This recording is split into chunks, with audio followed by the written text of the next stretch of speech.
Jim is shown to act like a normal person would at first, however, when he noticed the disappearance, and that someone is telling him to prepare, he suddenly becomes anxious. As days go on, he became more and more anxious to the point of suicidal, killing himself with a gunshot to the head. Biography. On day 1, Jim goes on his computer to look at the news talking about the chemical refinery in Robloxia. He then goes on to purchase multiple gears like a slingshot, a trowel, and a super ball and have run with them until he gets tired, leading to him going to sleep. During the night, he wakes up to check around his house, including the closest, but nothing was there. He then goes back to see until the next morning. On day 2, he watches the news that Robloxia has had a sudden disappearance, with the only thing being found is a pungent smell. He then purchased more gears as usual until he gets tired and goes to sleep, still checking around the house during the night. On day 3, he noticed that more disappearance in Robloxia has occurred. This doesn't stop him from buying more gears and continuing the same routines as before, but at night during his house checking his computer boots up with a new message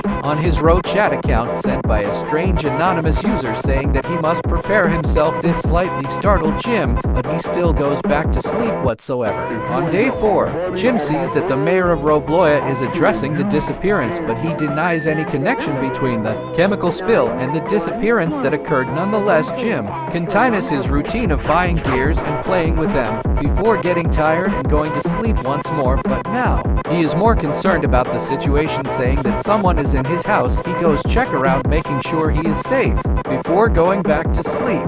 On day 5, Jim is notified that the military of Robloxia has a martial law ordering a shelter in place to keep everyone safe from the disappearance before he goes on with his routine of buying gears once again and going to sleep when tired, but not before boarding up his house to not let the anonymous stalker in. However, little does he know that he also purchased a strange black square in the shop. At night, his computer turned on again with a new message from the anonymous user telling him to not make a sound and keep quiet and calm.